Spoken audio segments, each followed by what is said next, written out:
Eh bien, la propagation de l'infestation qui sévit actuellement aux États-Unis s'accélère. Plusieurs États signalent une augmentation de ce problème. L'Idaho, le Nevada, l'Oregon, vers la région de Yellowstone par exemple, signalent ce genre de choses. Les criquets dits mormons auraient envahi de vastes zones, s'étendant aux États-Unis, en particulier dans ces 3 États déjà mentionnés. Comme l'État, merci beaucoup de nous accompagner en direct. Nous sommes en direct. Salutations à MT, à Rublox, à tous ceux qui arrivent, à Dominique aussi. Salut à toute la communauté qui arrive. Adonis, salut Denis. Edwin, comment ça va? Martin, salutations. Regardez, le fait est que, quand on parle de fléau, tout de suite, on leur donne toujours cette touche, disons, apocalyptique, biblique et ce genre de choses, mais ça n'a rien à voir. Les fléaux sont la chose la plus normale au monde.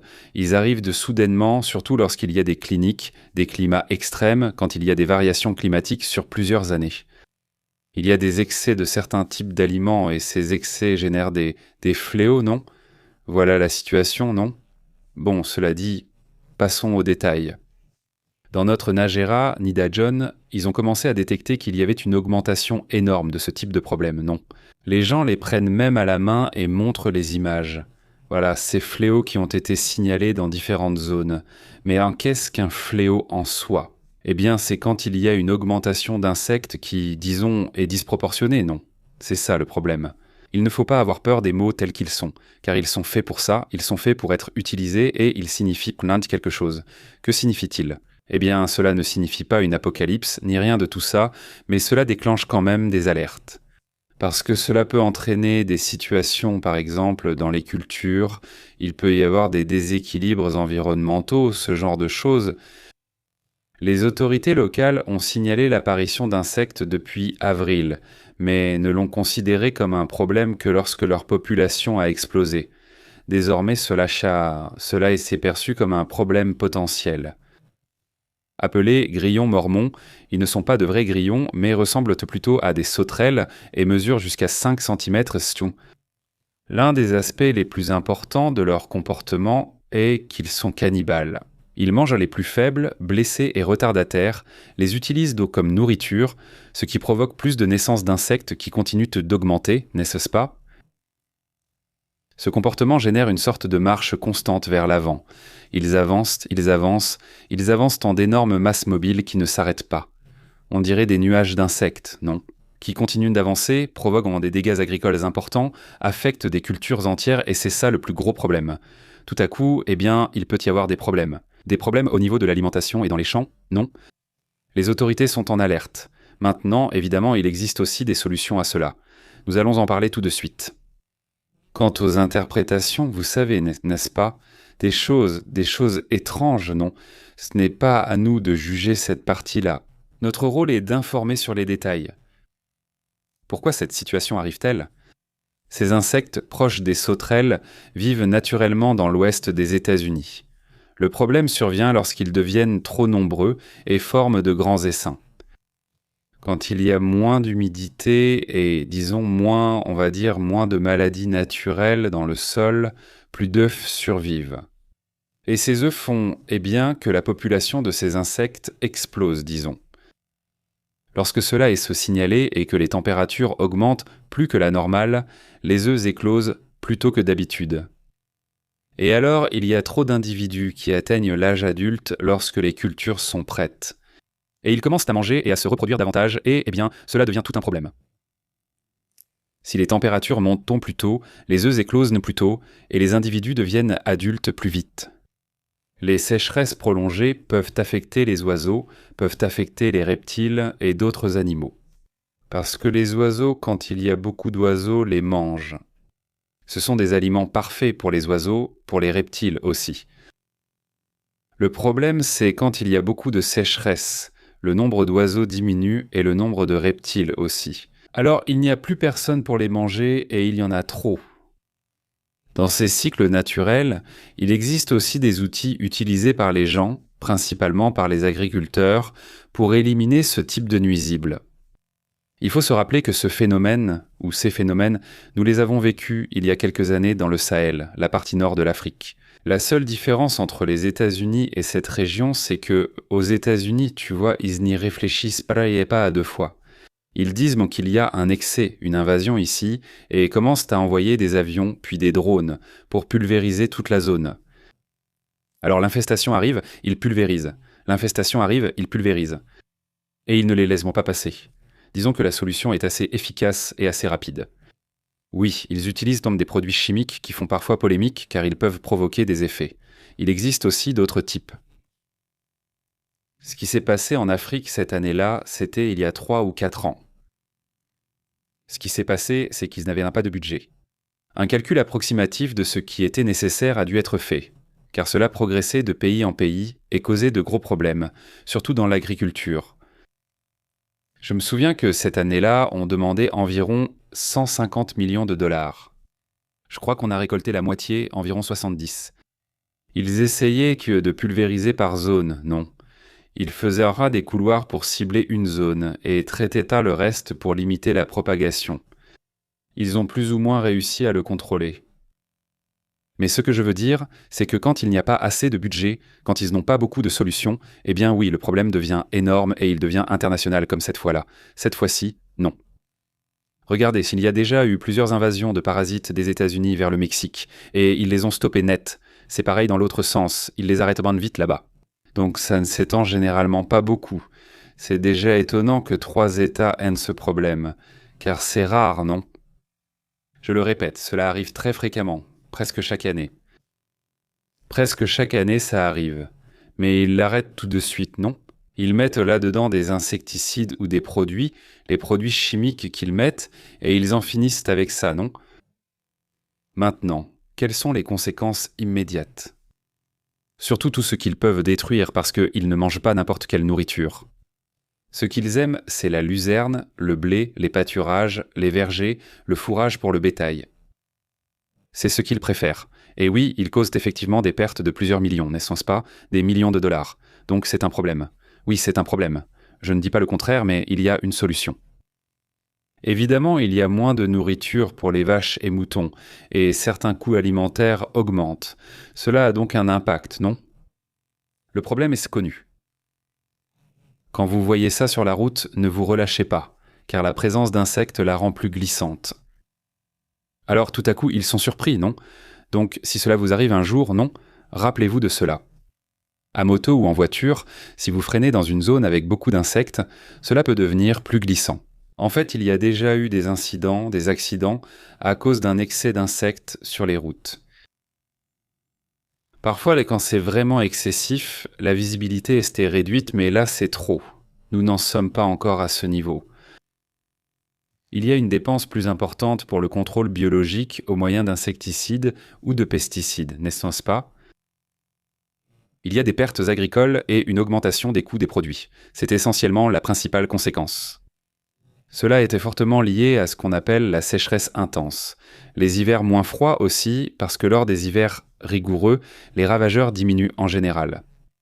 Par exemple, lorsque nous avons un hiver rigoureux, l'année suivante, il y aura peu de moustiques. Mais il faut que ce soit un hiver vraiment rigoureux, vraiment froid et prolongé, parce que les œufs des insectes, des moustiques par exemple, disparaissent quand il fait trop froid. Mais il faut que ce soit une période prolongée, pas juste un jour à 5 degrés, ça ne suffit pas. Il me semble qu'il a fait moins de 3 degrés pendant au moins 5 jours d'affilée, c'est à ce moment que la population de ces insectes baisse fortement. Alors, des printemps plus chauds peuvent aussi poser des problèmes, non? Cette année, le printemps a été très chaud dans certaines régions des États-Unis. Cela pourrait aussi être l'une des raisons. Maintenant, oui, ce qui est le plus intéressant, disons, parmi les conséquences. Il faut comprendre que c'est un cycle qui peut être rompu, et qui, en fait, l'est chaque année, ou pas chaque année, mais souvent, disons, on le rompt. À moins qu'il n'y ait une mauvaise gestion. Oui, maintenant. On ne prend pas en compte, c'est-à-dire, si le travail est mal fait et qu'on ne se donne pas à fond dans ces états, alors le problème ce n'est plus la peste elle-même, mais bien celui qui la laisse passer, n'est-ce pas? Alors voyons ce que vont faire ceux de l'Idaho, du Nevada et de l'Oregon, car ce sont eux qui ont actuellement la possibilité de résoudre ce problème, n'est-ce pas? Comment vas-tu, Francisco? Très bien. Léonard, je te salue aussi. Passons à nos affaires ainsi qu'à d'autres sujets importants. Nous allons sûrement voir souvent des images sur ce sujet. C'est-à-dire, nous allons voir des images de ces petits insectes, n'est-ce pas? Passons à d'autres sujets, à d'autres affaires importantes de ce qui se passe dans le monde.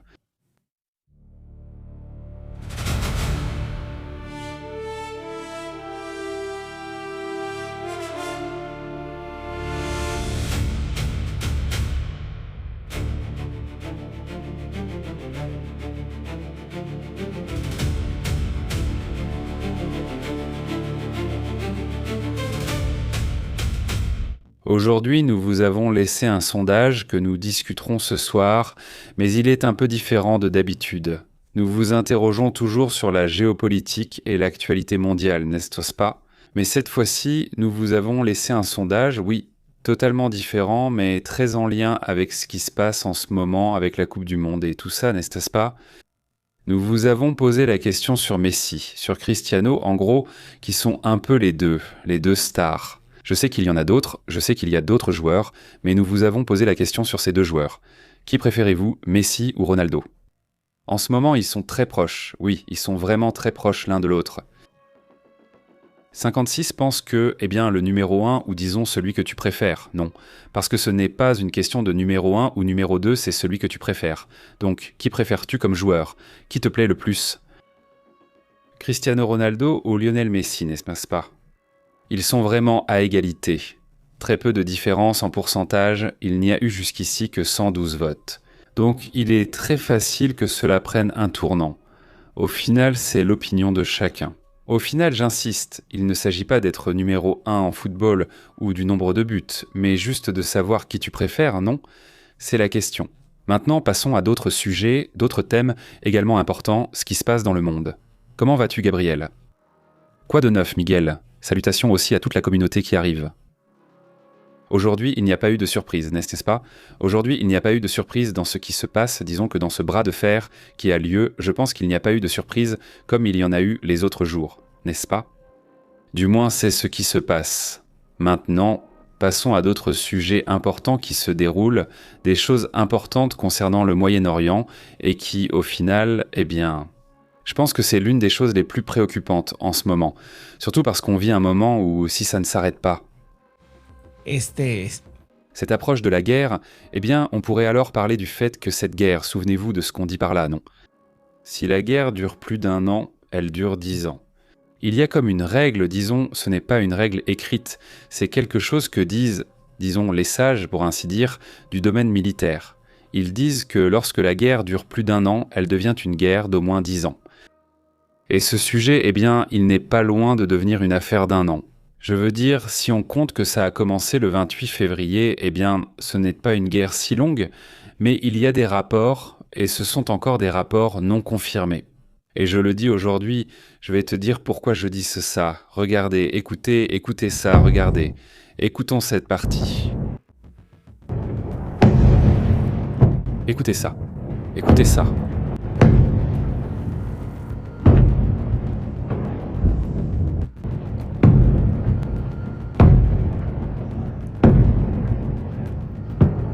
D'après les rapports, et j'insiste, c'est quelque chose que plusieurs sites de renseignement rapportent déjà, ils signalent qu'il y a de nouveau des attaques dans le sud du Liban. Ça pourrait être, voyons, attention à cela, il se pourrait que ce soit aussi une partie de l'activité d'hier. Mais regardez, les publications. Il y a seulement 2 ou 3 heures que des images, des photos et des vidéos de prétendues attaques dans le sud du Liban ont commencé à apparaître. Si c'est le cas, alors évidemment, l'accord va s'effondrer, non? Et il dit, tentative de combat ce soir dans le sud du Liban, tandis qu'Israël et le Hezbollah échangent des tirs d'artillerie lourde, des lancements de MLRS et des tirs d'armes légères. D'après les rapports, Israël n'a pas encore utilisé la puissance aérienne dans les combats de ce soir. Peut-être que le fait de ne pas utiliser d'armes aériennes est une façon d'essayer de dire « On va se calmer, non ?» Parce que normalement, ce seraient des avions, des tirs et des attaques, tu vois. Enfin, même si ce que je dis est très grave, mais l'autre jour, quelqu'un le disait quelque part. Dans ce sens-là, peut-être qu'il y avait une part de raison dans ce que disait Trump. Car lorsqu'il parlait, un cessez-le-feu était en place, et ils se battaient quand même, non. L'Iran et les États-Unis se frappaient à nouveau, et tu disais que le cessez-le-feu dans cette région est différent. Le cessez-le-feu, c'est se tirer un peu dessus, non. Et sincèrement, oui, ça fait déjà plusieurs fois, en fait, depuis que le cessez-le-feu a été annoncé entre Hezbollah et Israël. Il y a des attaques chaque semaine des deux côtés, mais ils disent qu'ils maintiennent le cessez-le-feu des deux côtés.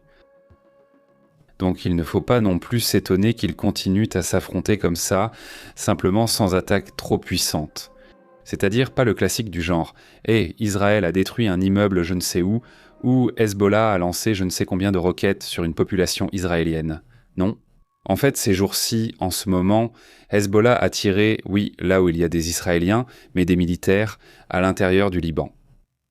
Ils n'ont pas attaqué à l'extérieur, du moins jusqu'à présent, il n'y a pas de rapport indiquant qu'ils aient attaqué à l'extérieur, d'accord ? C'est-à-dire, c'est Israël ces derniers jours. Qu'est-ce que ça veut dire ? Qu'ils se limitent à l'intérieur pour ne pas, disons, trahir ce qu'ils ont dit aux Iraniens, à savoir qu'ils allaient se calmer un peu. Donc, eh bien, il y a une tension, c'est ce que je veux dire, très forte, et il se passe des choses étranges. Il se passe des choses étranges dont je pense que nous allons parler un peu plus tard, en direct avec Astrid, mais je vais déjà vous en dire quelques-unes. Par exemple, ce qui attire mon attention, c'est que cet Abbas Araghachi est déjà en route pour prendre l'avion pour aller en Suisse, ou du moins dans les prochaines heures, il va partir, il va voyager. Abbas Araghachi, le ministre des Affaires étrangères, qui essaie plutôt du côté, disons, de Massoud Pezeshkian, c'est une figure qui est homme plus modéré que le guide suprême et il serait en train de voyager pour signer cet accord en Suisse.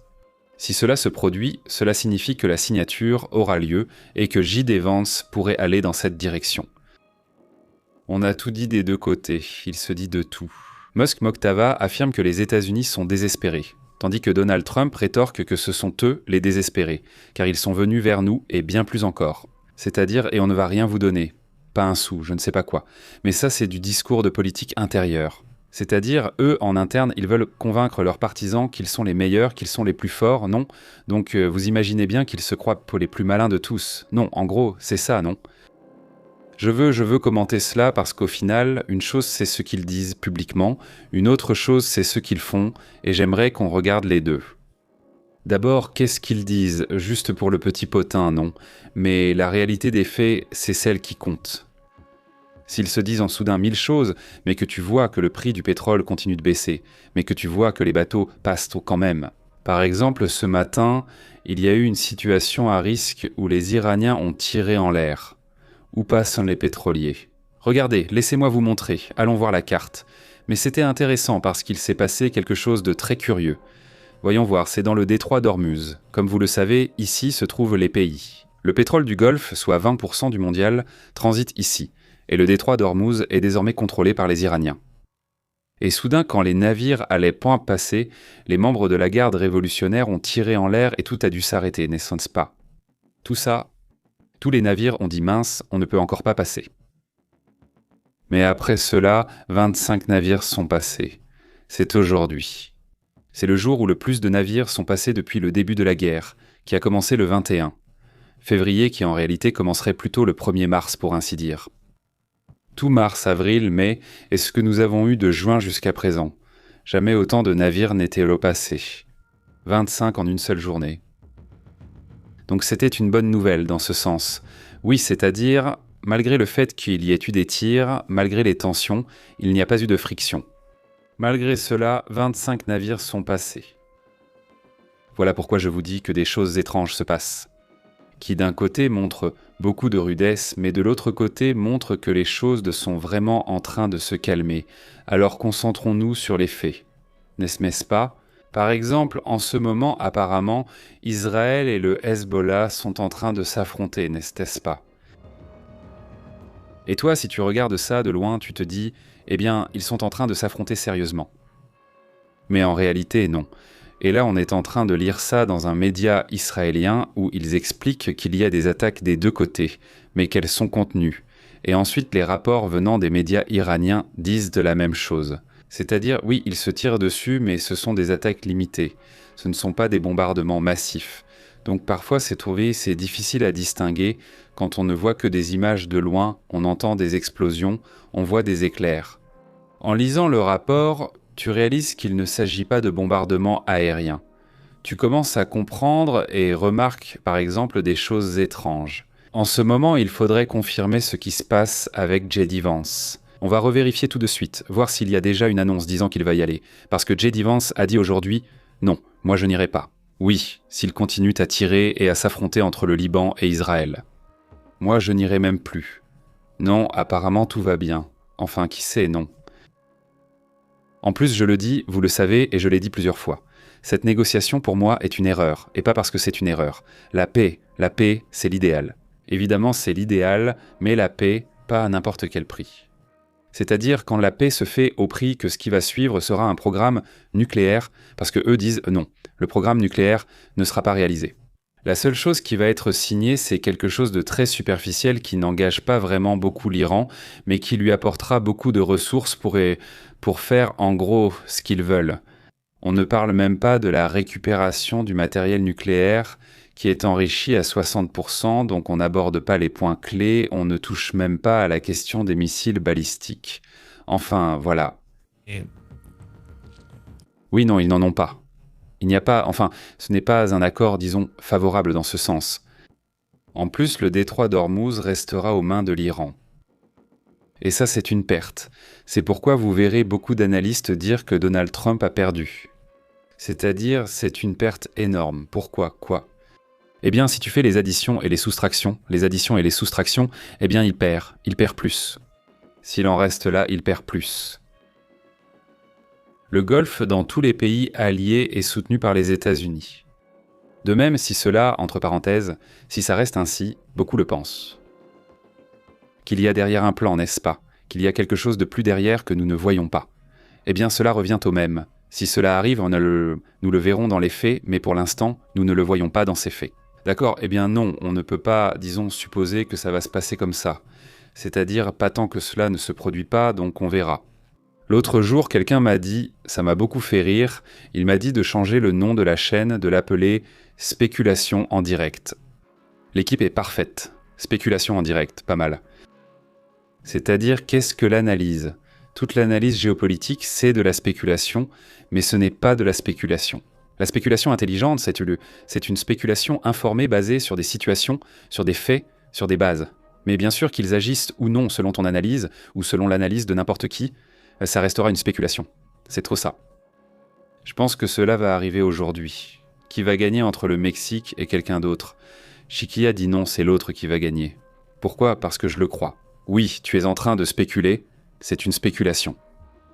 Mais c'est comme si la personne pensait qu'elle m'insultait en me disant ça, si c'est possible. En fait, toute chaîne d'analyse, c'est de la spéculation. Non, plus que j'en ai maintenant, oui.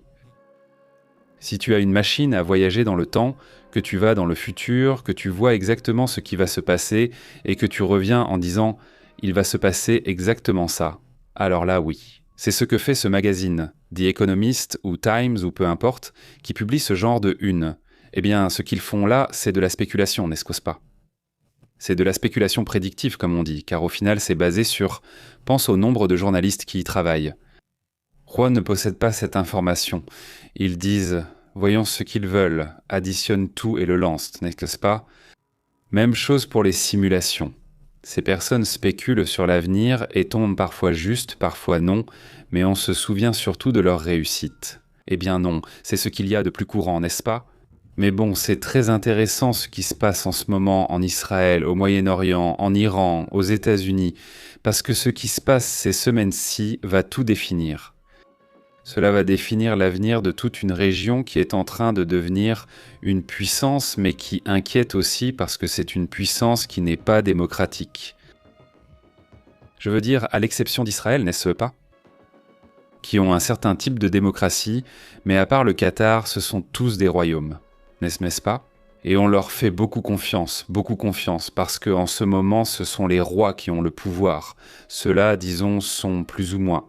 Ils sont sympas, ils sont plus ou moins sympas en ce qui concerne la relation qu'ils ont avec l'Occident, je veux dire. Mais il se peut que le fils, le petit-fils, ou celui qui aura le pouvoir plus tard, tout à coup, un jour, devienne un psychopathe ou un fou. Et il aura déjà tout le pouvoir du monde, c'est-à-dire, imagine ce qui est en train de se construire là-bas en termes d'intelligence artificielle, il y a beaucoup de travail sur l'ADN, c'est-à-dire des technologies qui vont vers Mars. C'est-à-dire, l'Arabie Saoudite a une sonde sur Mars. C'est-à-dire, c'est de ce niveau-là dont on parle.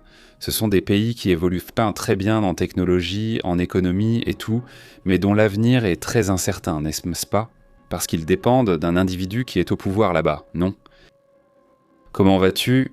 Salutations à toute la communauté qui arrive. Merci beaucoup, allons-y.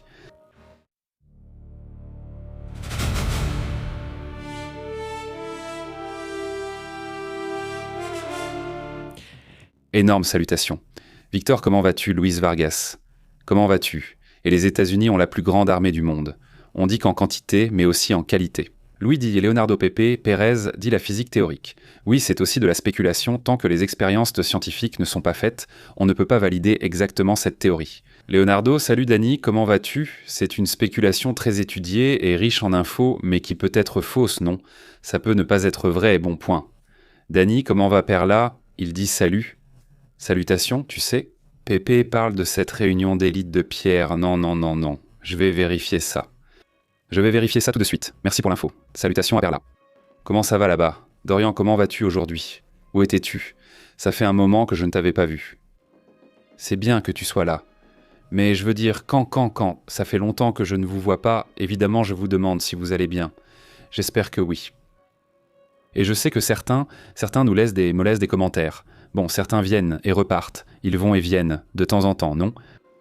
Mais la communauté qui est plus présente dans les commentaires, ce sont ceux dont je remarque parfois l'absence, non ? Mais bon, j'espère que tu vas bien. Salutations, Dorian. Il dit « Salutations d'ici à 100%. » C'est super, Dorian. Salutations aussi à Ro Ortega. Comment vas-tu, Ro Perla ? Tu dis comment ça s'appelle ? Je crois, salutations de Péto. Voyons voir, c'est parti. Il dit « Je l'ai déjà ouvert ici, ce dont tu me parles. Et j'étudie aussi des choses très intéressantes. Intéressant.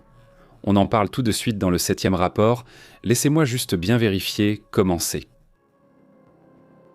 Quoi ? Une Rodi Cebola, like, merci beaucoup pour ces likes. Salutations, Luis. Elisa, Sophia, comment vas-tu ? Yvain dit qu'il aurait dû y penser. Je n'y vais pas encore. Je n'y vais pas. Et le chef dit que si quelque chose se passe mal, c'est de ma faute. Oui, c'est comme ça. Enfin, pas celui-ci.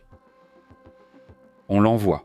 On l'envoie faire ça parce que ce n'est pas lui qui choisit l'opération. Il fait l'opération que Trump lui dit de faire, n'est-ce pas ? Mais si ça tourne mal, il dit que non. Il dit que c'est excellent. C'est parfait, 100%. Comment s'appelle le programme ? Merci beaucoup, Cebola. Perla, salutations, Digna, comment vas-tu ? Salutations, Marita, comment vas-tu ? Un grand bonjour à Buenos Aires, en Argentine. Véronique de la Cruz, Marita. Eh bien, à toute la communauté qui arrive, un grand merci. Écoutez, eh bien, passons à d'autres sujets, allons à d'autres thèmes. Nous revenons dans un instant. Un grand merci de nous avoir accompagnés pendant ce petit moment. Je reviendrai un peu plus tard. Je serai de retour dans un petit moment. Je pense que dans une demi-heure au plus tard, mais je crois même que ce sera avant. Dans Vingt à 30 minutes, nous serons à nouveau en direct. Cette fois, avec le direct pour discuter longuement. J'avais ce sujet en attente, donc bon, dans un instant. Si vous voulez, pendant que vous préparez un café, nous serons déjà en direct. On se revoit dans un petit moment. Portez-vous bien. À plus tard.